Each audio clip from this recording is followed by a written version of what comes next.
आज हम class 11th का फिज़िक्स का चैप्टर नंबर 3 स्टार्ट करेंगे, motion in a straight line. ठीक है, ये motion in a straight line जो है ये हमारा काइनेमेटिक्स का पार्ट है। काइनेमेटिक्स में पढ़ते हैं। काइनेमेटिक्स क्या होता है? काइनेमेटिक्स दो वर्ड से बना है, काइने प्लस मैटिक्स। ठीक है, काइने का मतलब होता है मोशन और मैटिक्स का मतलब होता है मैथ्स। ठीक है, तो दोनों को अगर मिलाएंगे आप तो क्या बन जाएगा? Motion maths. यानी मोशन से रिलेटेड जो भी मैथ्स होती है वो हम किस में पढ़ते हैं? काइनेमेटिक्स में। मोशन से रिलेटेड जो भी मैथ्स होती है वो हम कहाँ पे पढ़ेंगे? काइनेमेटिक्स में। ठीक है, चैप्टर नंबर 3 एनसीईआरटी में अगर आप देखोगे तो आपका ये चैप्टर नंबर 3 है, motion in a straight line. Chapter number 2 जो है, जो कि यूनिट्स एंड डायमेंशंस है, वो मैं कभी बाद में कवर करूँगा। पहले motion in a straight line हम कवर करेंगे, जो कि काइनेमेटिक्स के अंदर आता है। काइनेमेटिक्स का मतलब motion of mathematics of motion. Motion से रिलेटेड जो भी कैलकुलेशन होती है, जो भी चीज़ें हमें फाइंड आउट करनी होती है, जैसे डिस्टेंस हो गया, डिस्प्लेसमेंट हो गया, एक्सेलरेशन हो गया, ये सारी चीज़ें हम काइनेमेटिक्स में करते हैं। ठीक है, तो आगे बढ़ते हैं। सबसे पहले ये देखते हैं कि मोशन क्या होता है। ठीक है, मोशन क्या होता है? मोशन आपको बेसिकली पता ही होगा मोशन क्या होता है। आपने 9th क्लास में भी ये चैप्टर पढ़ा होगा, वहाँ उतनी डिटेल नहीं थी, लेकिन अभी 11th में आपको ये काफ़ी ज़्यादा डिटेल में मिलेगा। ठीक है, तो मोशन क्या होता है? Change in position, change in position of an object with respect to its surrounding, with respect to its surrounding और टाइम। ठीक है, मोशन क्या होता है ये मैंने डेफिनेशन लिख दी है। आप लोगों को बताया था मैंने कि आप जैसे ही लेक्चर अटेंड करें जब, तो एक नोट्स ले लें, नोट्स में ये सारी चीज़ें नोट किया करें। और जो मैं बोलता रहता हूँ उसमें से कोई इंपॉर्टेंट जिसको मैं 2 बार या 3 बार एम्फेसाइज करता हूँ, वो अपने नोट्स में आप ऐसे स्टार डाल के या कोई भी चीज़ ऐसा पॉइंट लगा के उसको नोट कर लें, जिससे वो चीज़ आपको जब रिवाइज करें नोट्स तो आपको ध्यान में आ जाए कि हाँ ये चीज़ इंपॉर्टेंट है। ठीक है, तो जब लेक्चर आप देख रहे हो उसी टाइम ही आप नोट्स बना लोगे तो आपको ईजी होगा समझने में भी, और आपका टाइम भी बचेगा, बाद में अलग से नोट्स नहीं बनानी पड़ेगी। ठीक है, और आप अगर PDF से नोट्स बनाना चाहते हो तो वो भी कर सकते हो, दोनों में से आपके पास चॉइस है। ठीक है, क्लियर है? तो अब हम देखते हैं कि मोशन की डेफिनेशन जो मैंने लिखी वो क्या है? Change in position of an object with respect to its surrounding और टाइम। ठीक है, विथ रिस्पेक्ट टू इट्स यानी जब कोई ऑब्जेक्ट अपनी पोजीशन क्या करता है? चेंज करता है उसके सराउंडिंग के रिस्पेक्ट में। जैसे कि अभी ये मार्कर है, ठीक है, ये मार्कर अभी इस जगह पे खड़ा है, इसने अपनी पोजीशन चेंज की। ठीक है, इसने अपनी पोजीशन क्या की? चेंज की। तो ये इसने क्या किया? इसने मोशन किया। ठीक है, गाड़ी खड़ी रहती है, रेल रहती है, ट्रेन जो है वो खड़ी रहती है और स्टेशन से मूव कर जाती है। ठीक है, अपनी पोजीशन को चेंज करती है, लखनऊ से कहाँ पहुँच जाती है? कानपुर या कहीं भी आगे पहुँच जाती है। ठीक है, तो वो क्या करती है? मोशन करती है, अपने सराउंडिंग के हिसाब से पोजीशन को चेंज करती है, या टाइम के हिसाब से। टाइम के हिसाब से क्या मतलब है मेरा कहने का? जैसे एग्जाम्पल से समझिए, यहाँ A point, B point, C point और ये D पॉइंट। ठीक है, ये पॉइंट्स हैं, यहाँ पे एक ऑब्जेक्ट कोई मूव कर रहा है। जब ये यहाँ इस पॉइंट पे था तो टाइम हो रहा था 10 AM। ठीक है, मॉर्निंग में टाइम था 10 AM। B पॉइंट तक गया, टाइम हो गया 10:15 AM। C पॉइंट पे गया, टाइम हो गया 10:30 AM। और D पॉइंट पे गया तो टाइम हो गया 11:30 AM। ठीक है, देखिए टाइम बदल रहा है, टाइम आगे बढ़ रहा है, और उसके साथ साथ ऑब्जेक्ट की पोजीशन भी क्या हो रही है? चेंज हो रही है। A से पहले वो कहाँ गया? B से गया C से गया D। तो पहले A पे था, फाइनली कहाँ पे पहुँच गया? D पे। तो अपनी पोजीशन को उसने चेंज किया, तो उसने क्या किया? मोशन किया। ठीक है, तो आपको ये समझ में आया होगा कि मोशन क्या है। ठीक है ना, डेफिनेशन ये है। और अब हम देखते हैं कि मोशन के कितने टाइप्स होते हैं, या उससे पहले एक चीज़ और, रेस्ट।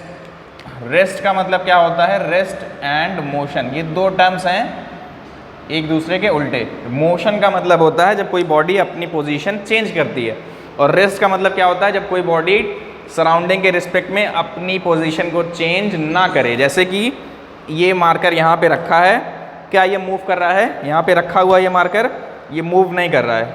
ठीक है। तो ये क्या कर रहा है, ये रेस्ट कर रहा है, ठीक है। और अगर ऐसे मूव करने लगे या इधर उधर जाए तो ये क्या कर रहा है, मोशन कर रहा है।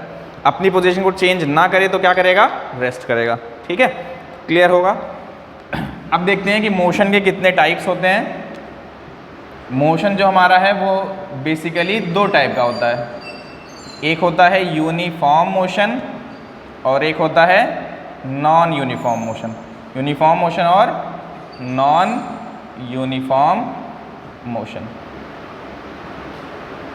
ये आपने पढ़ा होगा 9th में ही, तो मैं जल्दी जल्दी इसको रिवाइज करा दूंगा। यूनिफॉर्म मोशन क्या होता है, यूनिफॉर्म मोशन का मतलब होता है जब कोई ऑब्जेक्ट, एग्जाम्पल से समझाता हूँ, एग्जाम्पल से आपको बेटर समझ में आएगा।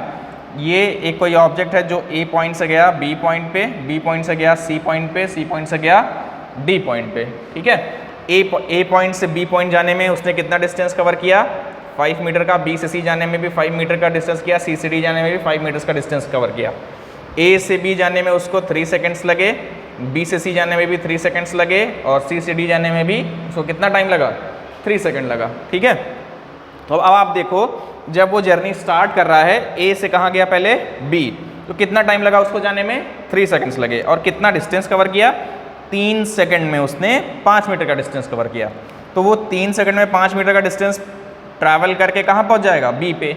अब बी पे फिर उसने मूव किया, 3 सेकेंड में उसने फिर से कितना डिस्टेंस ट्रैवल किया, 5 मीटर का, सी पे पहुँच गया। सी से फिर उसने 3 सेकेंड में कितना डिस्टेंस ट्रैवल किया, 5 मीटर का, ठीक है। तो वो हर 3 सेकेंड में कितना डिस्टेंस ट्रैवल कर रहा है, 5 मीटर का डिस्टेंस ट्रैवल कर रहा है। तो ये जो इक्वल इंटरवल ऑफ टाइम है, यानी हर जगह पे 3 सेकेंड है, 3 सेकेंड में वो कितना डिस्टेंस ट्रैवल कर रहा है, 5 मीटर। तो इक्वल इंटरवल ऑफ टाइम में इक्वल डिस्टेंस वो क्या कर रहा है, ट्रैवल कर रहा है। ऐसे मोशन को हम क्या बोलेंगे, यूनिफॉर्म मोशन। यानी हर 3 सेकंड में वो कितने डिस्टेंस ट्रैवल करे, इसके बाद अगर जाएगा वो तो उसके बाद भी 3 सेकंड में कितना कवर करेगा, 5 मीटर। ऐसा अगर मोशन हो रहा है तो उस मोशन को हम क्या बोलेंगे, यूनिफॉर्म मोशन, ठीक है। तो इसको इस तरह से समझिए। तो अब देखते हैं कि नॉन यूनिफॉर्म मोशन क्या होता है। इसमें भी एग्जांपल से समझेंगे हम। A point, B point, C point और ये डी पॉइंट, ठीक है। ये A B C D. A to B जाने में कितना डिस्टेंस है, 5 मीटर 3 सेकंड में। बी से सी जाने में 6 मीटर 3 सेकंड में। सी से डी जाने में 7 मीटर 3 सेकंड में, ठीक है। अब पहले वाले एग्जाम्पल और दूसरे वाले एग्जाम्पल में क्या डिफरेंस है कि पहले वाले में हर 3 सेकंड में वो कितना डिस्टेंस ट्रैवल कर रहा था, 5 मीटर। लेकिन दूसरे वाले एग्जाम्पल में क्या हर 3 सेकंड में वो 5 मीटर ही कवर कर रहा है, नहीं। पहले कर रहा है, फिर 6 मीटर, फिर 7 मीटर। तो यहाँ इक्वल इंटरवल ऑफ टाइम में इक्वल डिस्टेंस ट्रैवल नहीं कर रहा है। तो ये कैसा मोशन हो जाएगा, नॉन यूनिफॉर्म मोशन हो जाएगा, ठीक है। तो मैं यहाँ पे डेफिनेशन अगर लिख दूँ तो ये क्या हो जाएगी, when an object covers equal distance in equal interval of time, it is called as uniform motion, ठीक है। और नॉन यूनिफॉर्म मोशन में क्या लिखेंगे, when an object covers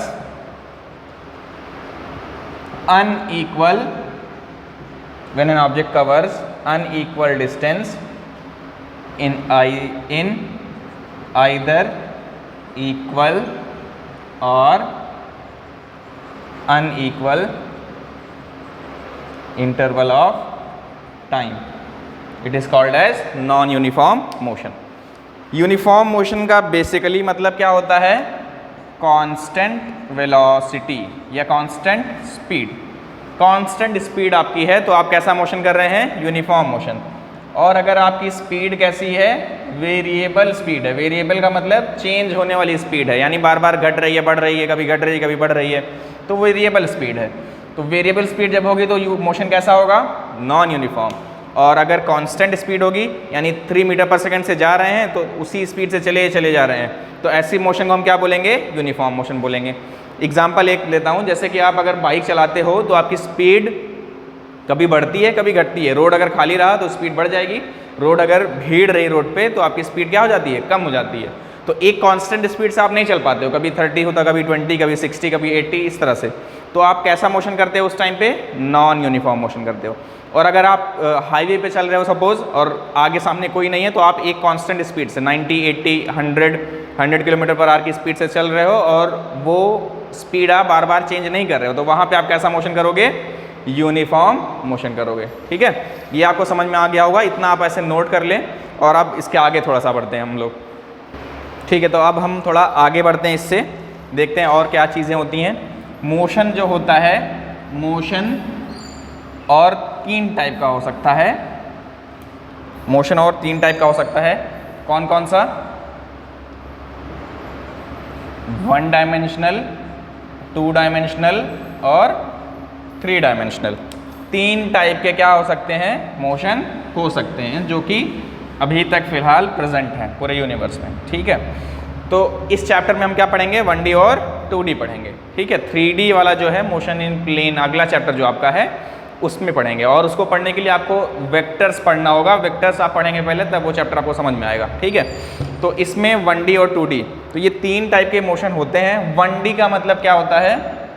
1D का एग्जाम्पल, जैसे कोई ऑब्जेक्ट है, ऐसे सीधा चला जा रहा है, ना ऊपर जा रहा है, ना नीचे जा रहा है, ना बाहर आ रहा है, कहीं भी नहीं जा रहा, सीधा ऐसे चलता चला जा रहा है, या ऐसे चला जाए, या इस तरह से एक लाइन में चलता चला जाए। तो ऐसे टाइप के मोशन को, एक स्ट्रेट लाइन में जब मोशन होता है, उसको हम क्या बोलते हैं? 1D motion, 1 dimensional motion. ठीक है, 2D का मोशन क्या होता है? 2D मोशन ये ऐसे, इस तरह का मोशन, ये क्या है? 2D मोशन है। क्यों 2D मोशन है? क्योंकि देखिए, ऑब्जेक्ट यहाँ था, फिर कहाँ पहुँच गया? यहाँ। तो वो इस डायरेक्शन में भी बढ़ा है और ऊपर भी गया है, यानी आगे भी बढ़ा है और ऊपर भी गया है। ठीक है, तो ये कैसा मोशन कर रहा है? 2D, 2 डायमेंशनल मोशन कर रहा है। सिर्फ आप स्ट्रेट लाइन में ऐसे इधर चलते चले जाओ या इधर चलते चले जाओ तो आप 1D मोशन करोगे।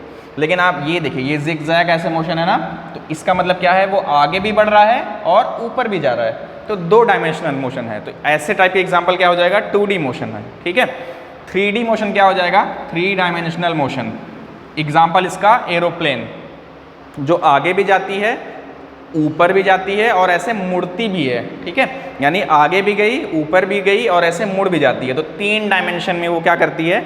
मोशन करती है। तो एरोप्लेन का एग्जाम्पल क्या हो जाएगा? 3D। और ये जिगजैग मोशन, यानी कोई ऐसे ऐसे दौड़ रहा है, या कार कोई है ऐसे रोड पे ऐसे चल रही है, रोड टर्न वाला है तो उस पर ऐसे चल रही है, तो आगे भी बढ़ रही है और ऊपर भी जा रही है। ठीक है, तो 2D हो जाएगा वो मोशन। और अगर आप सिर्फ स्ट्रेट लाइन में चल रहे हो, ऐसे या ऐसे या इस तरह से, तो वो कैसा मोशन हो जाएगा? 1D मोशन हो जाएगा। ठीक है, इतना समझ में आया होगा? इतना समझ में आया? इसके आगे थोड़ा सा बढ़ते हैं। मोशन को समझने के लिए कुछ टर्म्स होते हैं जो आपको समझना ज़रूरी है। ठीक है, वो टर्म्स कौन कौन से हैं बता देता हूँ। सबसे पहला जो टर्म है वो है आपका distance, displacement, distance, displacement, speed, velocity and acceleration. ठीक है, एक्सेलरेशन, ये 1 2 3 4 5 टर्म्स हैं। ये आप जब समझ जाओगे कि डिस्टेंस क्या होता है, डिस्प्लेसमेंट क्या होता है, स्पीड क्या होती है, वेलोसिटी क्या होती है, एक्सेलरेशन क्या होता है, तब आप जाके मोशन इन स्ट्रेट लाइन या मोशन, किसी भी ऑब्जेक्ट का मोशन को प्रॉपरली डिफाइन कर पाओगे। ठीक है, उसका डिस्टेंस कितना है, जो ऑब्जेक्ट मोशन कर रहा है उसका क्या डिस्टेंस है, कितना डिस्प्लेसमेंट हुआ, स्पीड क्या है, क्या वेलोसिटी है, एक्सेलरेशन क्या है, चेंज हो रहा है कि नहीं हो रहा है। तो ये सारे टर्म्स आपको आने चाहिए, आपको समझ में आने चाहिए, आपको कैलकुलेट करना आना चाहिए, तभी आप किसी भी ऑब्जेक्ट का मोशन आप डिफाइन कर सकते हो प्रॉपरली। ठीक है, तो हम 1 बाय 1 एक एक इसको देखेंगे और समझेंगे कि क्या चीज़ें हैं ये। ठीक है, सबसे पहला जो है वो डिस्टेंस है। डिस्टेंस आपको पता होगा, डिस्टेंस आपको पता होगा बहुत पहले से कि ये क्या होता है, ये दूरी होती है। ठीक है, इसका मतलब क्या होता है? Total path length, total path length of, total path length is called as distance. इसका क्या मतलब हुआ टोटल पाथ लेंथ? यानी सपोज एक ऑब्जेक्ट है जो यहाँ से गया इस पॉइंट पे, P पॉइंट था, P पॉइंट से लगा Q, Q से गया R, R से गया S, S से गया फिर वापस P, P से Q गया, Q से R गया, यहाँ से यहाँ वापस Q, R से S, S से P। P से Q उसने डिस्टेंस ट्रेवल किया 6 मीटर का, Q से R उसने ट्रेवल 3 मीटर का किया, R से S फिर 6 मीटर का, S से P 3 मीटर्स का। ठीक है, तो वो इनिशियली कहाँ पे था? P पे था, फिर कहाँ गया? Q R S P, वापस कितने पे आ गया? P पे आ गया। तो उसने कितना पाथ, जो पाथ है, पाथ का मतलब रास्ता, इसी रास्ते से तो गया है वो, क्या ऐसे उड़ के गया है? उड़ के नहीं गया है, इसी स्ट्रेट लाइन पे गया है। तो ये स्ट्रेट लाइन पे गया, ये पाथ की जो लंबाई है, जो लेंथ है, वो कितनी है? 6 मीटर। फिर इस पाथ पे गया, इसकी लंबाई कितनी है? 3 मीटर, तो 6 + 3 9। ऐसे ही इसकी लंबाई कितनी है? 6 मीटर, 6 + 3 9, 9 + 6 15, 15 + 3 18। तो डिस्टेंस आपका कितना हो जाएगा? डिस्टेंस हो जाएगा 18 मीटर। ठीक है, डिस्टेंस क्या हो जाएगा? 18 मीटर। ये इजी होगा, आपको पता भी होगा, जनरल टर्म है, डिस्टेंस सबको पता होता है, दो चीज़ों के बीच की दूरी, उसी को क्या कहते हैं? डिस्टेंस। या जो आप जिस पाथ पे चल रहे हो, उस पाथ की टोटल जो लेंथ होगी वही क्या कहलाएगी? डिस्टेंस कहलाएगी। ठीक है, डी से रिप्रेजेंट करते हैं। डिस्टेंस की यूनिट क्या होती है? इसकी एसआई यूनिट क्या है? इसकी एसआई यूनिट है मीटर। एसआई का मतलब क्या होता है? Standard international system of units, यानी ये ऐसा सिस्टम है जो हर जगह फॉलो होता है। जैसे कि अमेरिका में भी आपको डिस्टेंस की यूनिट क्या मिलेगी? मीटर। रशिया में भी आपको डिस्टेंस की यूनिट क्या मिलेगी? मीटर ही मिलेगी। इंडिया में भी आपको डिस्टेंस की यूनिट क्या मिलेगी? मीटर मिलेगी। किसी भी कंट्री में जाइए तो एसआई यूनिट अगर आप यूज़ कर रहे हैं तो वहाँ पे सारी चीज़ें क्या होंगी? सेम होंगी। जैसे मास के लिए हम क्या यूज़ करेंगे? केजी यूज़ करेंगे। ठीक है, तो डिस्टेंस की यूनिट क्या होगी? मीटर। आपको समझ में आया होगा। बेसिकली ज़्यादा इसमें मैं डिटेल नहीं ले रहा हूँ, डिस्प्लेसमेंट इंपॉर्टेंट है, उस पर हम थोड़ा सा फोकस करते हैं। तो डिस्टेंस के बाद क्या मैं शुरू कर रहा हूँ? डिस्प्लेसमेंट। ठीक है, डिस्प्लेसमेंट क्या होता है? डिस्प्लेसमेंट किसी पता है आप लोगों को? आपने पढ़ा होगा या हो सकता है याद ना हो, तो फिर से देखते हैं। Shortest distance between initial and final position. तो ये डेफिनेशन आप लोग लिख लीजिएगा। Shortest distance between initial and final position is called as displacement, ठीक है, इज कॉल्ड एज डिस्प्लेसमेंट। इतना नोट कर लीजिए जल्दी से। ठीक है, तो आगे बढ़ते हैं थोड़ा सा। डिस्प्लेसमेंट का मतलब मैंने क्या बता दिया? Shortest distance between initial and final position. Initial और फाइनल पोजीशन का मतलब क्या होता है? समझ लीजिए, अच्छे से समझिए, ये काफ़ी इंपॉर्टेंट चीज़ है। देखिए, कोई ऑब्जेक्ट है जो ए पॉइंट से स्टार्ट करता है, बी पे जाता है, बी से फिर सी पे जाता है, सी से फिर डी पे जाता है। 5 मीटर्स, 3 मीटर्स, 5 मीटर्स। ठीक है, ये अब अगर मैं पूछूं इसमें डिस्टेंस और डिस्प्लेसमेंट बताइए, डिस्टेंस एंड डिस्प्लेसमेंट, तो देखते हैं क्या होता है। डिस्टेंस है जो पाथ की लेंथ है वही क्या होगी? डिस्टेंस होगी। तो 5 + 3 + 5, 5 + 3 8, 8 + 5 13 मीटर। इजीली 6th क्लास का बच्चा भी बता सकता है कि डिस्टेंस क्या होगा। लेकिन डिस्प्लेसमेंट देखते हैं। डिस्प्लेसमेंट मैंने बताया कि इनिशियल और फाइनल पॉइंट के बीच का शॉर्टेस्ट डिस्टेंस होता है। ठीक है, तो इनिशियल पॉइंट मतलब जहाँ से उसने स्टार्ट किया था, स्टार्ट कहाँ से किया था? ए से, तो ए क्या हो जाएगा आपका? इनिशियल पॉइंट हो जाएगा। ठीक है, और ख़त्म कहाँ पे किया उसने? डी पे किया, तो डी क्या हो जाएगा? फाइनल पॉइंट हो जाएगा। तो इनिशियल पॉइंट और फाइनल पॉइंट, इसके बीच में शॉर्टेस्ट डिस्टेंस क्या होगा? क्या ये डिस्टेंस शॉर्टेस्ट होगा? क्या ये डिस्टेंस शॉर्टेस्ट होगा? नहीं, ये दोनों डिस्टेंस शॉर्टेस्ट नहीं होगा। ये जो डिस्टेंस है ये शॉर्टेस्ट होगा। ठीक है, तो आपको कौन सा डिस्टेंस लेना है? जो शॉर्टेस्ट हो। और शॉर्टेस्ट डिस्टेंस आप कैसे मेजर करोगे? किसी भी दो पॉइंट्स के बीच में, जैसे ये ए है और बी है, इनके बीच में अगर आपको शॉर्टेस्ट डिस्टेंस लेना है तो आप एक स्केल रखो और दोनों को ज्वाइन कर दो स्ट्रेट लाइन से, यही आपका शॉर्टेस्ट डिस्टेंस होगा। और कोई भी पाथ आप लोगे तो वो क्या हो जाएगा? थोड़ा सा बड़ा हो जाएगा। ये पाथ भी बड़ा होगा, ये भी बड़ा होगा, ये हमेशा क्या होगा? शॉर्टेस्ट। तो अगर ए और डी को मैं ज्वाइन करूँ तो ये एक लाइन बनेगी। ये लाइन किसके इक्वल होगी? ये लाइन किसके इक्वल होगी? इस 3 के इक्वल होगी। तो ये आपका 3 मीटर। डिस्प्लेसमेंट कितना हो जाएगा? 3 मीटर। डिस्प्लेसमेंट की भी यूनिट, एसआई यूनिट क्या होती है? डिस्प्लेसमेंट की एसआई यूनिट होती है मीटर। डिस्प्लेसमेंट भी क्या है? एक लेंथ है। तो लेंथ की जो भी यूनिट होगी, वही यूनिट क्या होगी? डिस्प्लेसमेंट की भी होगी। तो डिस्प्लेसमेंट की एसआई यूनिट मीटर है। मीटर को हम किससे रिप्रेजेंट करते हैं? एम से रिप्रेजेंट करते हैं। ठीक है, आपको समझ में आया ये एग्जाम्पल? एक और एग्जाम्पल लेता हूँ। एक और एग्जाम्पल,